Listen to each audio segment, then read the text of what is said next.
Very And good. so we are live.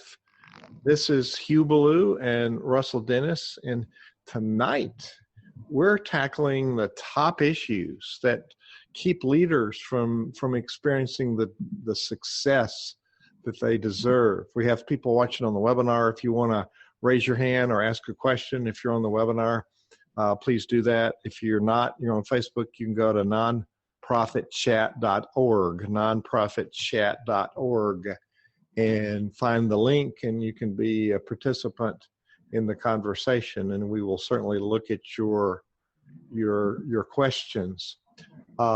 Where are the questions, Karen? They are on. We're gonna tell you what the questions are, but they're released. There's 5 questions that will be released during the hour. And if you look on Twitter for #nonprofitchat and Facebook, then you will find the questions posted, and you can respond to them. If anybody listening wants to respond to the questions, please use the #nonprofitchat and A. Like question 1, Q1, you would say A1, nonprofit chat, here's my answer.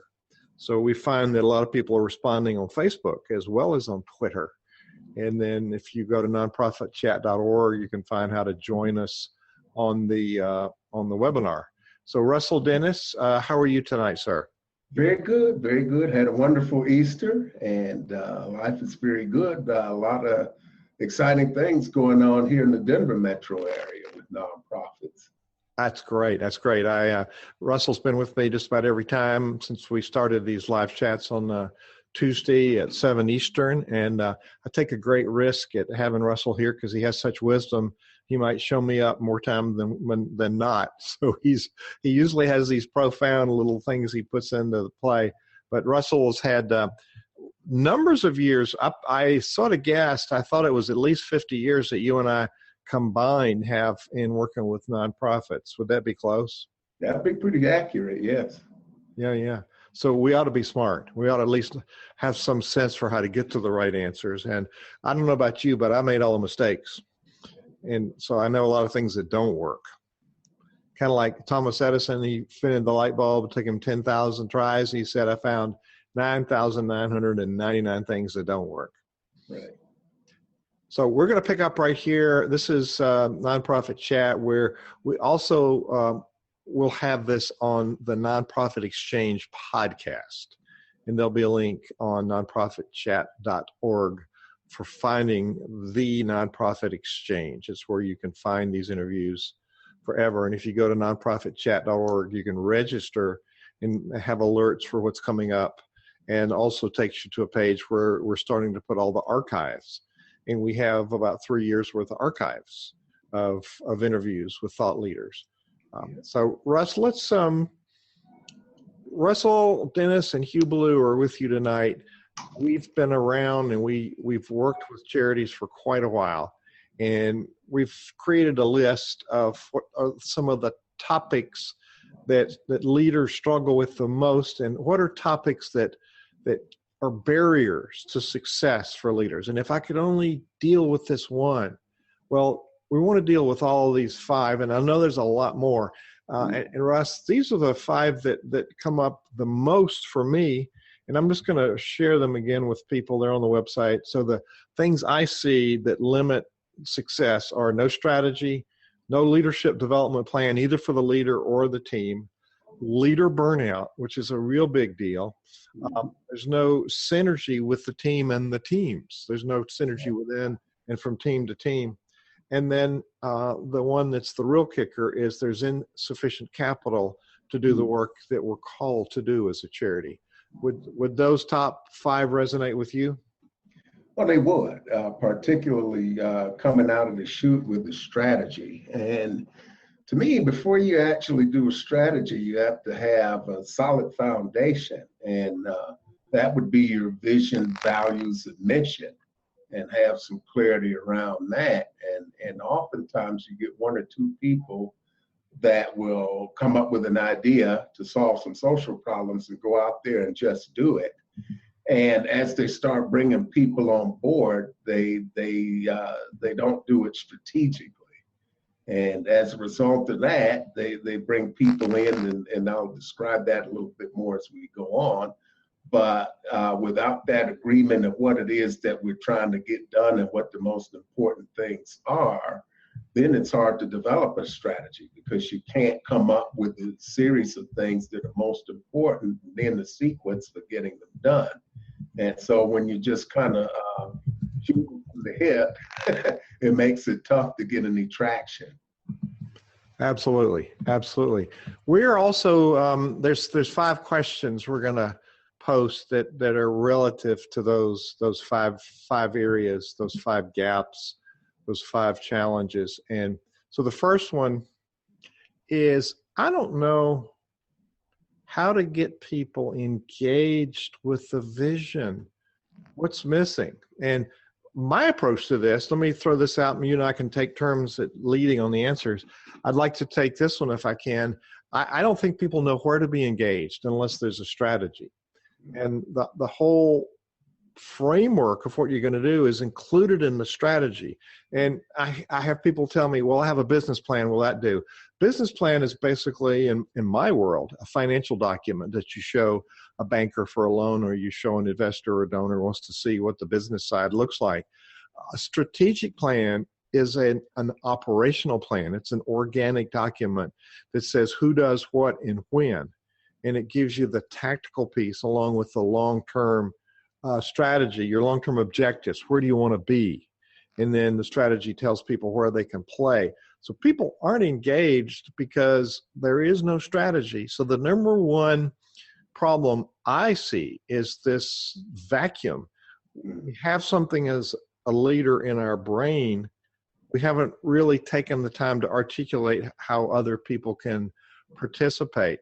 Therefore, they are confused, and a confused mind doesn't adopt. They say no, they can't participate. So let me throw it over to you, Russ. What's your take on the no strategy, and why does that cause some of these limits in success? Well, when people approach you, and I've seen a lot of new nonprofit leaders do it, they have a vision that they're sort of excited about, or they want to accomplish something, and they're very excited about what it is they want to accomplish. They really haven't thought through how to go about doing that. So they'll go out and look for people that they know, like, and trust, and say, hey, I've got this great idea. We talked about it briefly. I'd like to stamp out hunger, or provide socks or clothing, or something of that nature to local people. And so we can start a nonprofit and go out here and save the world.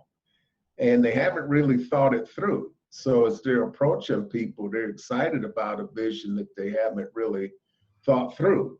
And when they approach people and say, I need board members, a lot of people default to, a nonprofit board. And even worse, they may have had an experience where they tried to join the board and they weren't clear what they were going to do.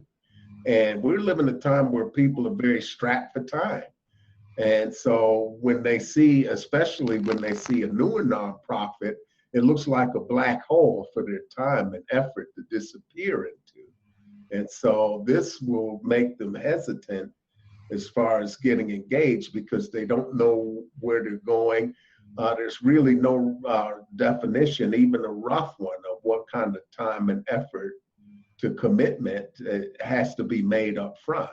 So if you're clear about what it is that you kind of expect or what you want to try to get done, then that makes it a little easier. But you have to start out getting agreement on what's important and build a team around you. You can't fly solo in this type of endeavor. You really have to get some agreement from your team. That's so key. I can tell you're very experienced in this area. We want to turn apathy to enthusiasm. And the way to do that is to be purposeful about defining the outcomes of the work that we're going to do. Now, we're guilty. We're social entrepreneurs. We're creating this social enterprise that brings value, return on life for people. We're not looking at return on investment. We're looking at return on life. We're creating great value. However, we are social entrepreneurs, and we tend to have the same trappings that all entrepreneurs have, in that because we think it should happen. Well, no, we've got to spend some time on the front end defining what it looks like so others can understand where we're going and the brilliance of our thinking. And there's a place for people to contribute their thoughts and their skills. And the tactical part, we still own the vision. It's still our vision that we've been given. We do need to work with people in implementing that vision and pulling together, like you had talked about, as a team. And I get some excuses that if I played it back to people later, they'd probably be embarrassed at some of the excuses they give. Like, I can't write goals. I don't have time. And so I'm thinking, okay, you've got time to do it wrong and go back and do it over. You've got time and money to spend endless money doing it until you get it right. You've got time to really alienate everybody who wants to support you because you're creating confusion. So and the other excuse I get is, well, if I write a strategy, it's going to limit my creativity. Well, that's just so much nonsense, because as a musician, as a conductor, I know that having a structure allows me to be creative because everybody knows where we're going. I don't have to use my brain power on figuring out what to do next. I can use my energy and passion to implementing what I've spent time in preparing. So it does require that a leader pay the upfront price and make a commitment in writing to the vision and the execution of the vision. So what do you think about those footnotes for strategy? Well, as far as that goes, it helps to capture your guiding principles and values that are important to you, as well as that vision. And those will form the why. Why is it that I need to do this particular thing? Why is it important? And then you find other people that it's important to. When you get down to the mission is talking about how you do it. So this is very important to get some agreement on and to move forward on as a group and get people to help you do it. So if you're bringing people in to help you do something, they got to have some skin in the game. They got to have a stake in it. So the important thing to agree on is the overarching goal. One person's not going to have all the answers as far as how to get things done. So you need to have all of these other people that are engaged even on the front end. But the leader or leaders, the one or two people that actually started, really need to go through a whole process of building a foundation, which includes coming up with clear, concise, and complete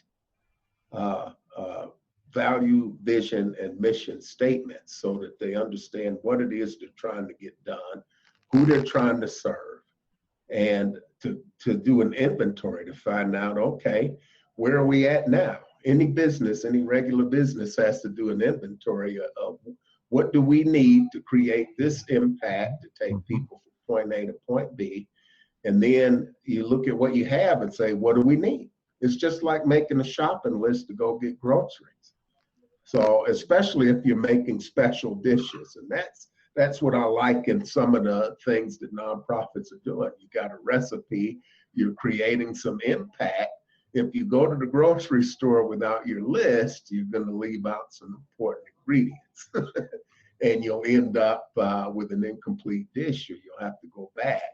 But it's understanding what it is that you need. You do this inventory up front. When you have these things in hand, then you're ready to approach some other people and talk about what you want to get done. And you might have an idea, but you leave it sort of open and find people that this whole recipe resonates with. Once you start finding those people, you go over and sort of fill in the blanks and get their take and their view on the values and the vision and the mission, find out what's important for them.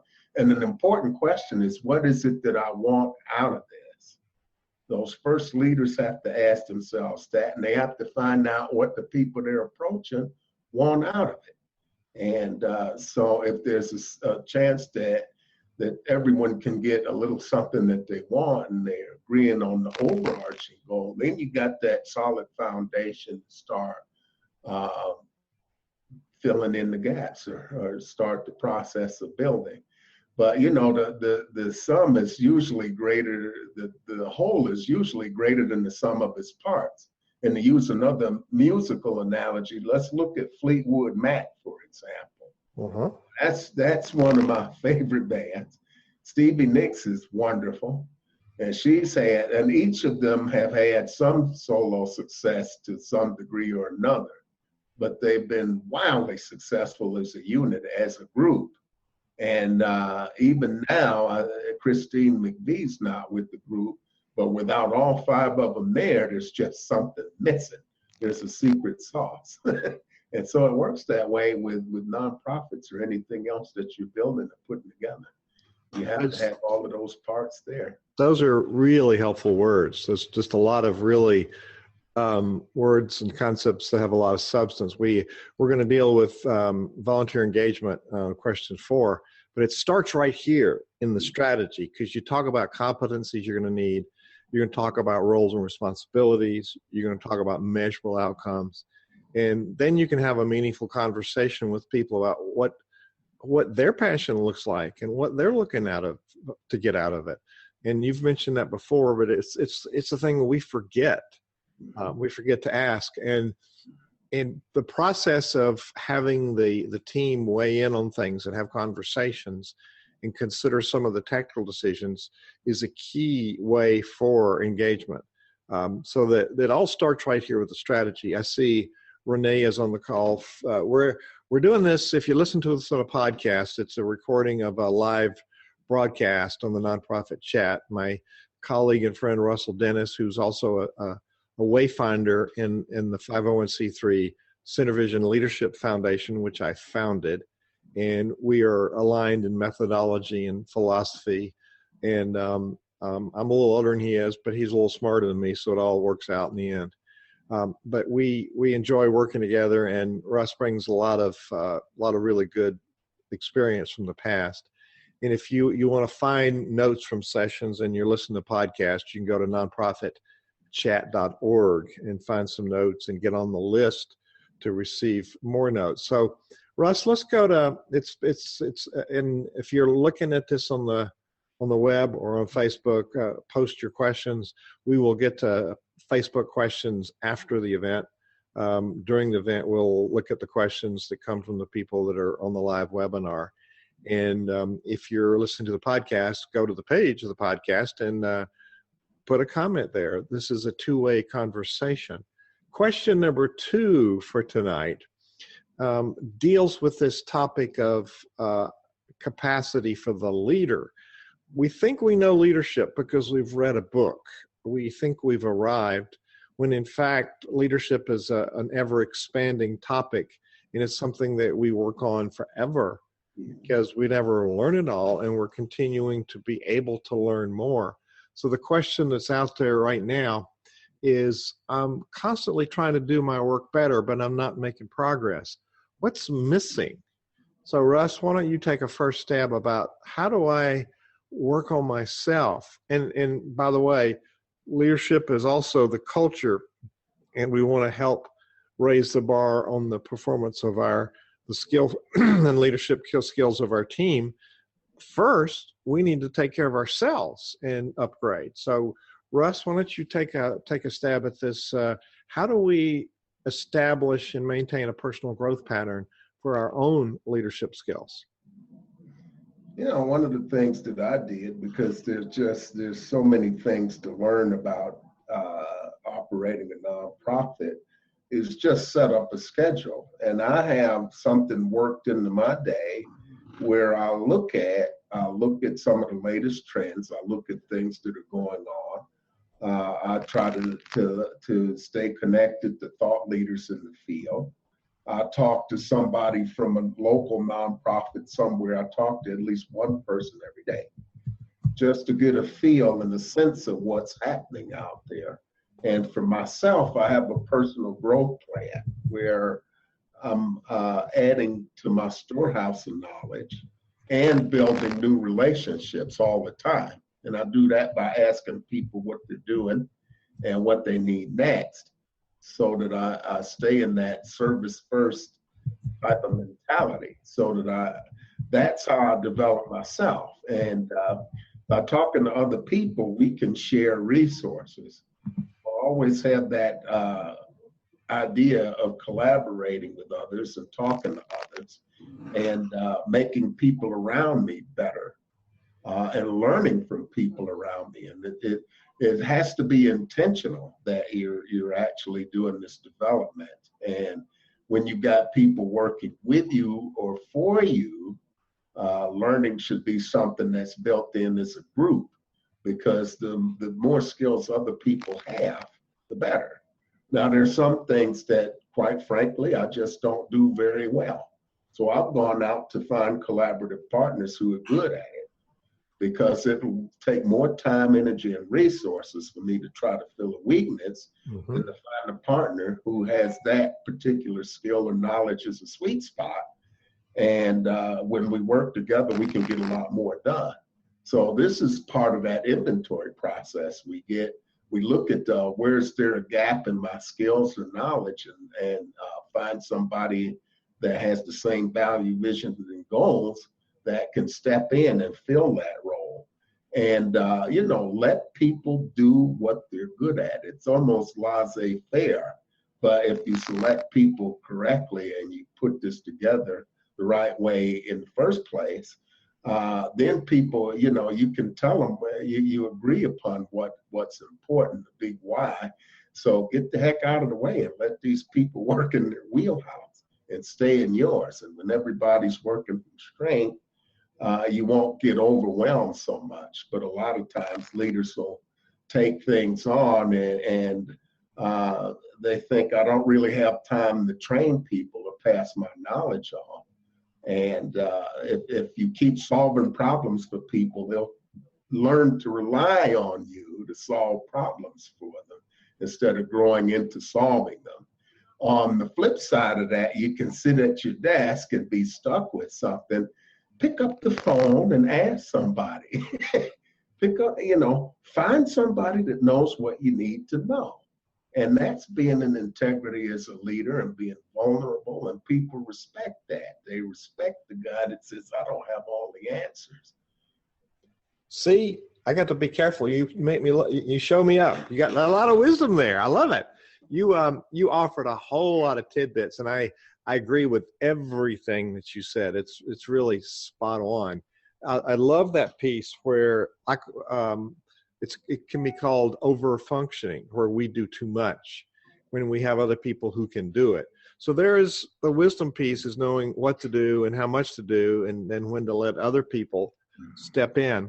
But part of our job as a leader is equipping other leaders. And the reason I like transformational leadership, it's a culture of high performance. Like I'm used to with a choir or an orchestra, we build this culture of people who understand their role and responsibility, and we're very clear about where we're going.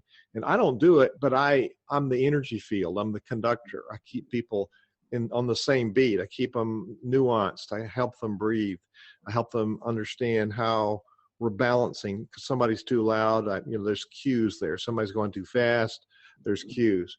So I'm sort of I'm the resource. I'm sort of the regulator, but it's more pull leadership. How do I influence people?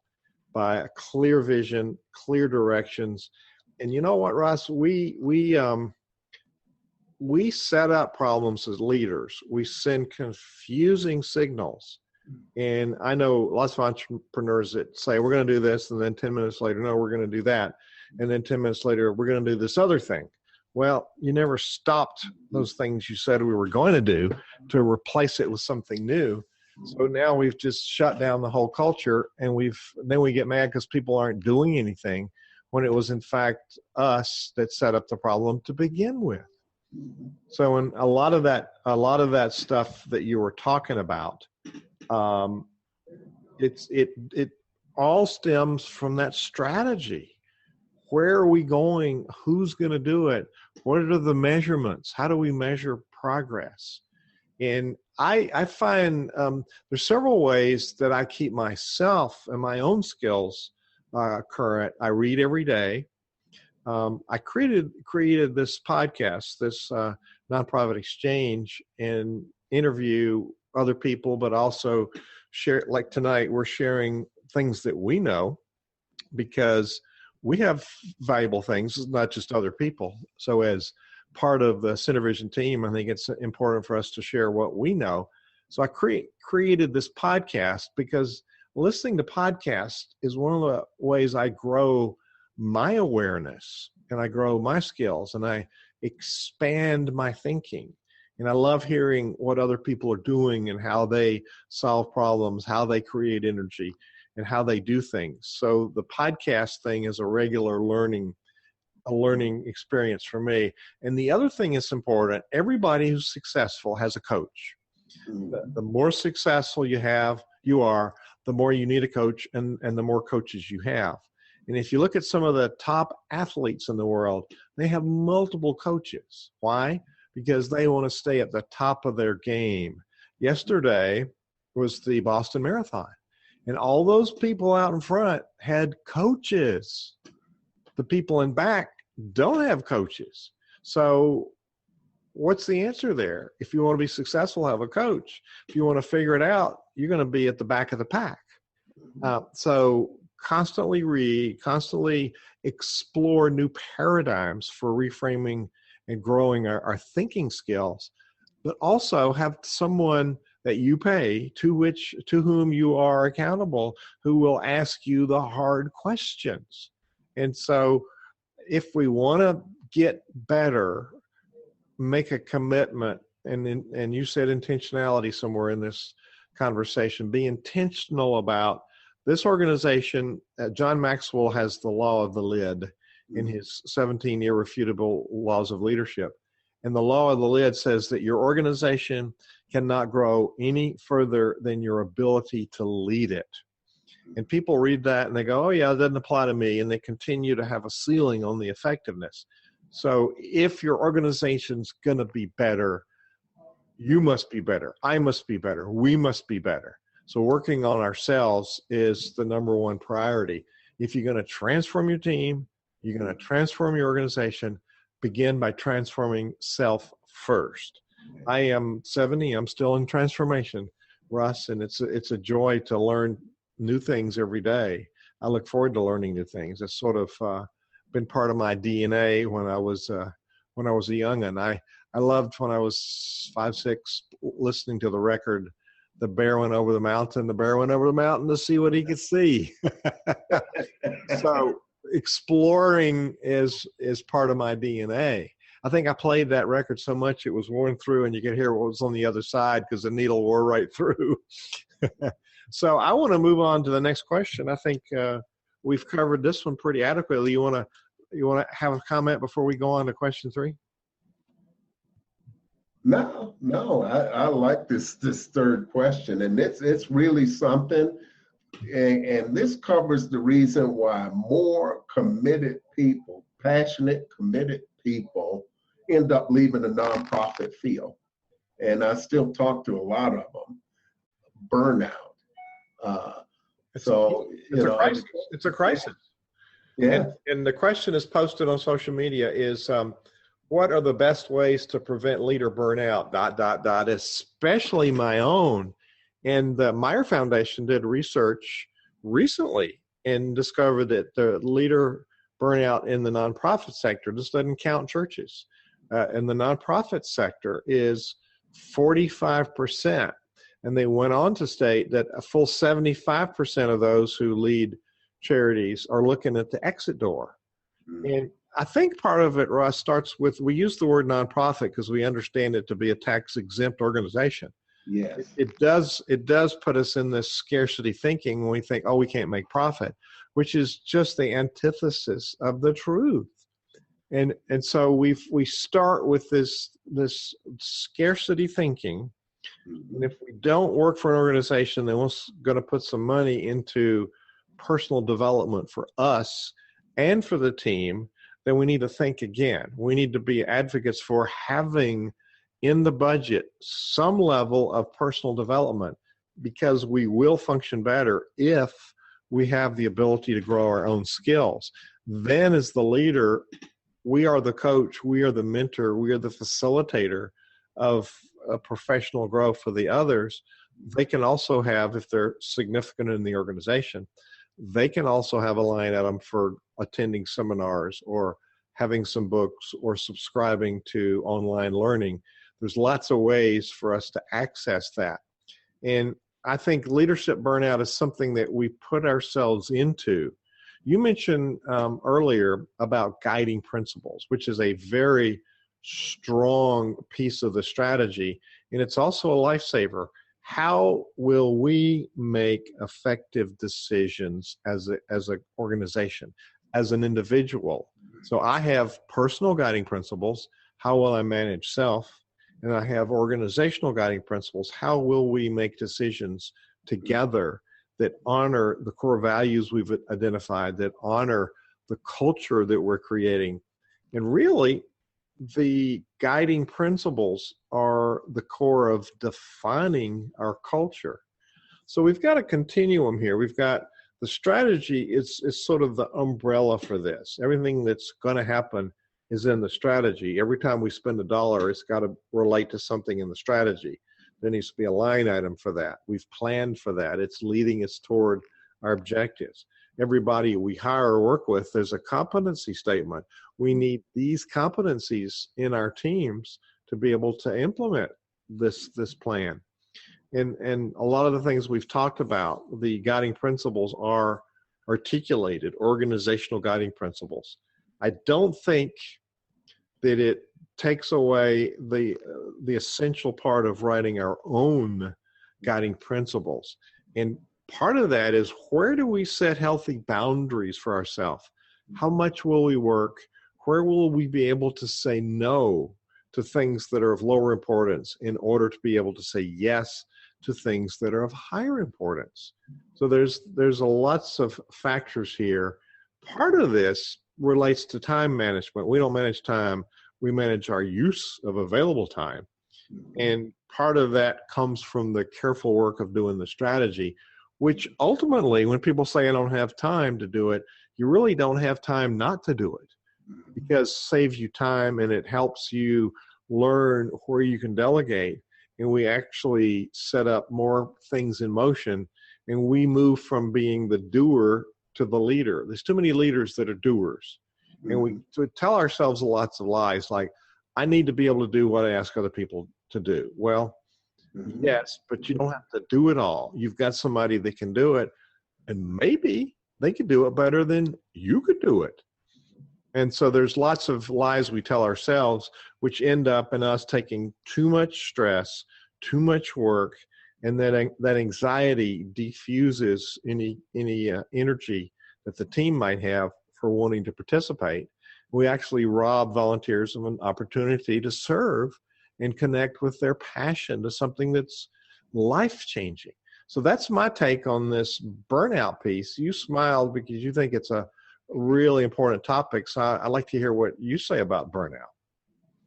Well, burnout, the thing with us entrepreneurs, whether we're social entrepreneurs or profit-making entrepreneurs, we suffer from excess optimism. We see what we see. We've got a vision for a better future, and I'm guilty of it. Just running there headlong with a to-do list from hell, and everything in my experience takes 2 to 3 times as much time, money, and effort as I estimate that it's going to take, because I'm the eternal optimist. So we have to factor this thing in. We have to really look at that and be realistic. One of the things that happens is, with the big vision, we instead of smelling the roses, we try to bear hug the whole bush and run off with it. And you can imagine how ripped up and beat up you are from that. So it's to get one rose and smell it, not try to yank the whole bush out of the ground and run with it. That's kind of a picture of overwhelm for us. but we fall into that trap. And so it's understanding that, and that's why it's really important to take all that time up front to build that foundation, to understand what it is you want to get done, because there's a sequence to everything. And the most important things have to get done. And you have to break it into small, manageable chunks that are doable. And we backfill. We can start with as far out as 3 to 5 years and bring it into what am I going to do today? And we need to have a few things, very few things on our plate that we actually do. When we have other people in there to help us, and accept that help and not try to do everything. It's about trusting your team. So you have to pick the right people, and that trust has to be built in there.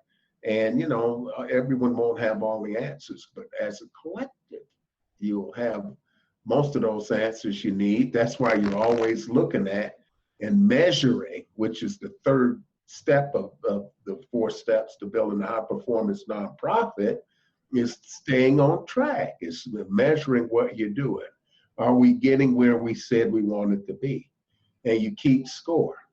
And so how you keep score internally is going to be different than how the people who are actually getting your services keep score, which will be a little bit different from how the people that are actually paying for the services are going to keep score. But you have to know what's important to everybody. So that's critical as far as getting it done. But burnout is just get your ego out of the way. Get your ego out of the way and let people help you. This is where a lot of leaders find themselves in over their head. And do you agree that we end up setting up problems ourselves? Well, I don't know about you, but if it wasn't for me, see, the bad news is that if it wasn't for me, I wouldn't have any problems at all. But the good news is that that's the one thing I can actually do something about. So it starts inside, and I think a lot of leaders, a lot of good people create. I've certainly been guilty of creating my own problems by taking on too much. So I just think it's human nature as eternal optimists and people that want to get things done and want to see changes for the better. A lot of social entrepreneurs, they just dive right in. Come hell or high water, we're going to make this change. And so that's where they get into trouble. Well, we think we got an S on the shirt for Superman or Superwoman. And Russ, it's almost like we think we can fly a plane and we don't need to take lessons. Well, people can, I think about it with gadgets I buy. I'm a gadget guy. I like technology, and I'm anxious to get my new gadget going. And I'm a little hesitant to read the instructions up front before I start tinkering and playing with my gadget. And, a friend will say, well, aren't you going to read the manual? I said, well, it's not that bad yet. Well, that's part of the male ego, isn't it? We don't read directions till we have to. And we definitely don't ask for directions when we're going somewhere. And so there's little chance that that's ever going to change now that we got the GPS. Oh yeah. Some instruction on how to operate the GPS. Well, you triggered something there. Your strategy is the GPS for your organization, and it helps you find a way to go, but it doesn't work automatically. You can't say, Siri, take me here. If maybe that's something we should invent, Russ, is for a Siri for nonprofit strategy. Take us here, and then Siri would give us all the steps along the way. I'm kind of stuck on Siri, and you're right. We don't ask for directions. I could have saved 5 years of driving around in my life so far if I just stopped and said, "Hey, how do I get here?" Well, now that I got a GPS, I don't understand how the heck I ever found anything before. It just it becomes. Well, part of our duty and delight as leaders is to figure out how things happen. And this whole exercise of writing a strategy is informing us of, okay, here's where I need to upgrade my skills. Here's where I need to begin to delegate things. And that's something we don't know very well. So part of this leader burnout is we don't understand how to say no to things. We don't understand how to delegate. And we don't know, and you mentioned this earlier, which is so spot on. We're doing things out of sequence. Therefore, we're working way harder and getting fewer things accomplished because we're not doing them in sequence. And so it all comes back to being anchored in a really good strategy, doesn't it? That it does. And I have, I've been at this recording of this particular session, I've been to 22 different cities. You've been to 2 of them with me, one in Denver where you live and one in Melbourne, Florida, where you presented things that you're, well, you could have presented a lot more, but specific things that I asked you to. And we heard from people going in what their problems were they wanted to solve. And leadership burnout was on the top of the list. Lack of funding, which we're going to get to in the last question. But the next question is about board and volunteer engagement. And that was the second most common thing. How do I get my board more engaged? So this, as we said earlier, it's yet again, I'm sounding like a broken record and something. So how to get volunteers and board members to work together. And I'm going to ask you to start this one, but you've heard me say this. I think we should eliminate the word volunteer. They're really servant leaders following their passion. So what's your take on how do I get my stakeholders, my members, my board members, my committee members, how do I get them to a higher level of engagement? Well, it starts at that foundation. If people are engaged in something, if they're a part of putting something together and a part of the definition of what that's going to achieve and a part of the definition of how we go about doing it, there's an ownership there.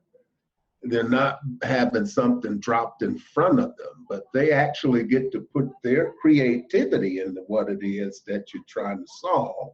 And that buy-in is really important. The other key, and I've done a really lovely little map on it. I was starting to look at things. What are some things that board members, well, and I'll go back to the servant leaders. I'll have to share this little nice little piece of material with you at some point, and we could have a whole discussion just around this. But when you look at it, are the core values matching? Is the vision built on some core values that are really important to it? And what is the servant leader looking for? What is important aside from the problem or having people that are directly impacted, being directly impacted themselves? Does it resonate with their core values? Are they looking for some specific networking opportunities? For example, if it's a student, is it something that's going to help them find a job? Are they going to get access to people they normally wouldn't meet? Are they between careers? Are they transitioning? Are they looking to collaborate with other people in their businesses? So what is it that they want as individuals? Are they looking to gain relevant job experience? Is it somebody that's come out of the workforce that's retired, that wants to give back, that wants to create a legacy? Mm-hmm. So there's all these different questions. It's really important to find out what resonates people and what moves them. And if you understand what that is and how it relates to your nonprofit and the mission that you're trying to accomplish, that's kind of the sweet spot when you can get a match. So focusing on the goals of the organization has to be thing number one, but the people who resonate with you are going to come and be a part of that. And that's why I want to talk to Travis Smith from Impact here, because his operation, he's been doing it for 7 years. There's all volunteers, and they get the donations there was an army of people. We put together 1,500 lunches with meat sandwiches, drinks, meat, chips, substantial meal lunches. We put together 1,500 meals in 45 minutes. And he's got a system. He's got a system that works, and they do this and they pull it all together. And you don't always have the same people every time, but it works because these folks, he's found a tribe of people that are fully engaged with what he's trying to do. And they suit up, they show up. Not only do they give money, they give it their time. And so this is a wonderful thing. So you really have to find out what it is that people want. They want to express themselves and have that creativity and show what they know and show what they can do. And they should be given an opportunity to shine. Oh, those are you triggered lots of thoughts in that. I think people who donate buy in at a higher level. And we as leaders are afraid to ask people to kick it up higher. And statistics show that the more you ask volunteers, the more they're going to do. And so we apologize for asking people to do things rather than saying, here's a place that you can put your passion to work and make a difference. And this whole thing, certainly board members ought to be donors or not on the board. That's a given, I think. But I think others in the organization, there's no opt-out automatically if you're donating your time that you don't have to donate your money. I think you give your time, your talent, and your money. We all have bought into the philosophy, and we're not there for personal gain. I've got a little different perspective to add on the lack of engagement from all of these different entities that we're talking about. So Russ, have you ever attended a boring, unproductive meeting? Well, Hugh, that's probably about 4,000 hours of my life that I'm never going to get back. Have you ever led one of those? I have, keep in mind that I spent a lot of years working for various forms of government. So, I mean, we're masterful at producing the ongoing meeting, because, there's not really an agreement on what you want to accomplish. And in a lot of instances, that sort of stuff comes from the top down. And so when you've got everything coming from the top down, there's going to be a limited level of engagement. I've seen some horrifying surveys that talk about worker engagement. It's absolutely abysmal, the amount of engagement that the average worker in this country has. It's a lot of apathy, and we blame them for it when really it's back to us. We're the leader, we're the motivator, we're the person that's the influencer. So I think, from my experience, my humble experience, as a conductor, we create this energy field that people rise to a higher level of engagement. And my work in life is to transfer what I know as a conductor into the non-musical arena. How do we engage people in this work? And so the number one killer of teams is the boring, unproductive meeting. So let me give you a couple of points here. To prevent boring meetings, never ever have an agenda. And we're back to what you said earlier. Agenda is an item of activity. For instance, an agenda item is we're going to discuss marketing. Well, we put that down like it's normal and that's what we ought to do. Well, to your point, there's no defined outcome. So if we took the word agenda out of our vocabulary and we replaced it with the word deliverables, which is a measurable outcome. It's a specific measurable outcome for this time, 30 minutes, 60 minutes, 90 minutes. It's like a mini goal. It's a 90-minute goal. We're going to walk out of here. Here's the deliverable. Instead of talking about marketing, we're going to walk out having defined the top 5 marketing strategies that will increase our donor base by 25%, or our donor amount by 25%, or our volunteer engagement. So how do we market? And here's specific ways. So we have a measurable outcome of the work we're going to do. And we're going to then assign responsibilities. And by the way, you're the leader. Your name doesn't go on the list. Your name is on every list. You're the facilitator. You're the champion. You're the mentor. You're the influencer. You're the resource for all of these people who are leaders. And the more we take on, the more we're preventing their personal growth and their engagement. So boring meetings, never have an agenda. Write down the action items and assign them before you leave. Make sure people know. Put a time on them. When do they do? Is it the next meeting? Is it the meeting after? When do they do? When we brainstorm, let's do it visually. You've seen my storyboards. We write, we talk to each other, we put it up on the storyboard. I personally hate chart pads because you look at the back of somebody's head who's printing on the chart pad, and you kill the energy in the room, and you waste a lot of time that's totally unproductive.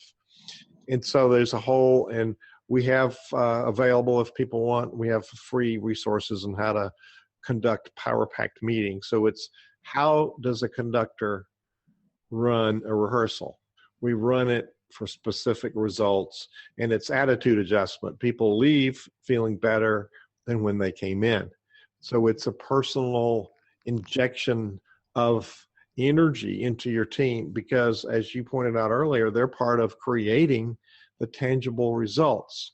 Now, we've had so much fun here. We've pretty much spent our time. We're on the downside of our interview, our session tonight. We've got one more topic to deal with, which it's like we've built a car and now we don't have any gas to go anywhere.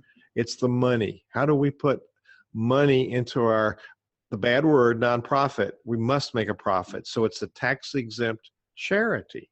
We're allowed to bring in positive cash flow. It's not for personal gain. We don't distribute. There's very clear, as you know, IRS rules about how we use the money. However, we can bring in money because we're using it for creating value for people. So the last question, what are ways of attracting more funding from our organization? So why don't you want to have a go at that one?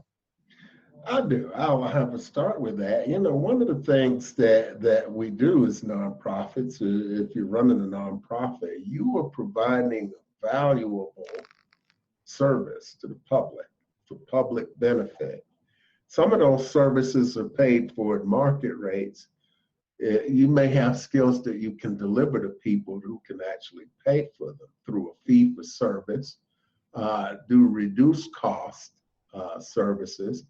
Upwards of, I've seen some studies that say that up to 70% of the revenues that nonprofits generate come from fee for services of various government contracts and that sort of thing. Give us that number again. That's a really important. It was over 70%, and I'll have to dig for that study, but I will find that for you. But it was quite a surprise to me when I read that. 70% comes from, give me the rest of that. Fee for services or government contract revenue. Wow. That's amazing. I thought that was fascinating. And it's just like 70 cents out of every dollar. When you start talking about things like donations, you start talking about grants, public-private grants, which are things that people are more familiar with. And I think that comes from the fact that a lot of entities out here solving social problems are moving into an entrepreneurial model.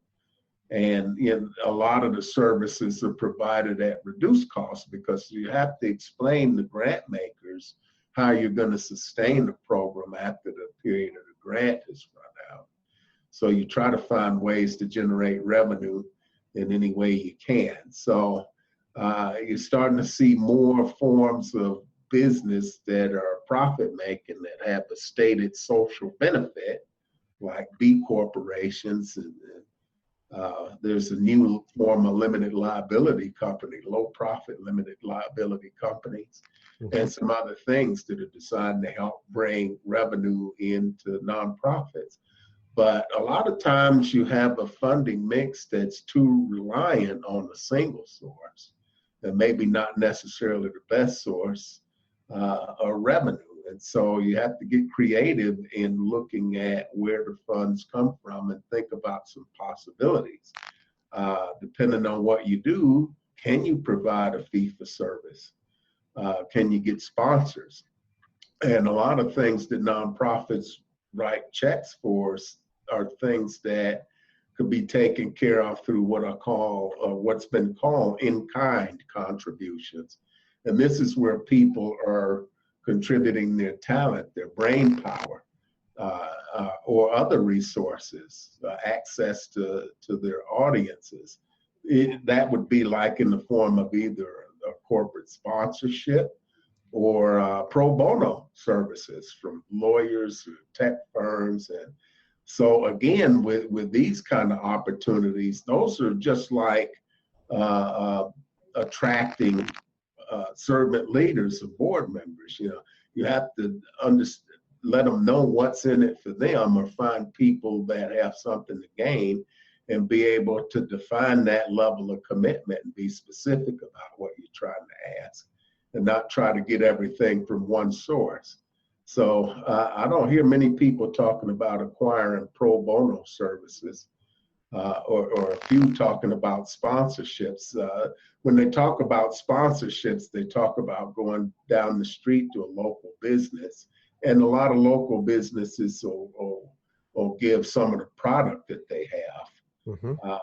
But they don't really talk in depth about sponsorship as a partnership, because the nonprofit is delivering something to the people that sponsor them. There's some value that's being exchanged, and that's a whole nother topic to talk about. And I've learned a few pieces about sponsorship and about getting pro bono services. So that's a whole nother topic, but it's really getting people connected and engaged. And so there are a lot of different things that you can leverage.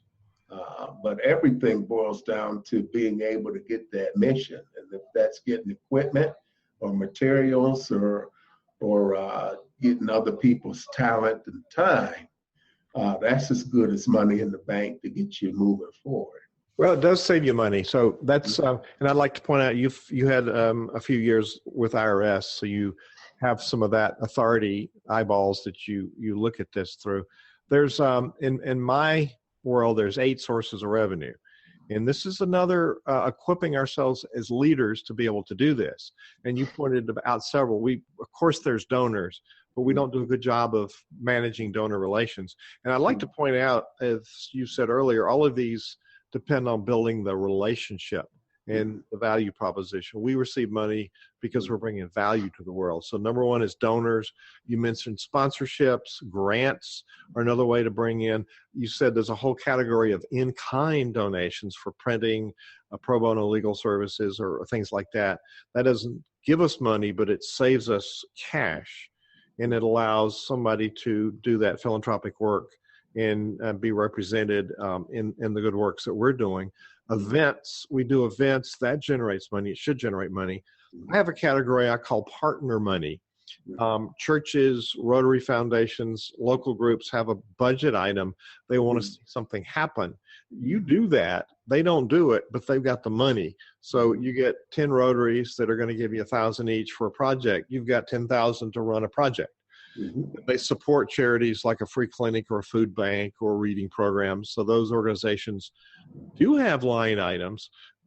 There's a wills and bequests. We have people who have money they want to leave in their will, and there's a tax benefit to doing that. And so we want to make sure that we understand and have somebody that's a financial manager talk to them, so they can leverage their taxes, so they can make, using all the laws that are in place, get the benefit for the tax for themselves and their heirs in how they leave that money to the charity. And because we've got a strategy, they know where we're going, and they know that that money is going to provide value on an ongoing basis. And some of those big gifts let you set up an endowment fund, which supports the legacy, the ongoing legacy of what you've started. So there are a number of ways. I forgot one, I've left out one, but there are a number of ways for us to be able to bring in income to our charity. That's putting gas in the car so it goes.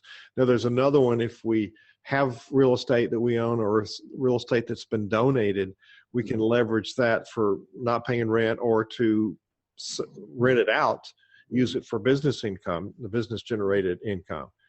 So there's lots of ways for us to think about developing simultaneous recurring income for the charity that we lead.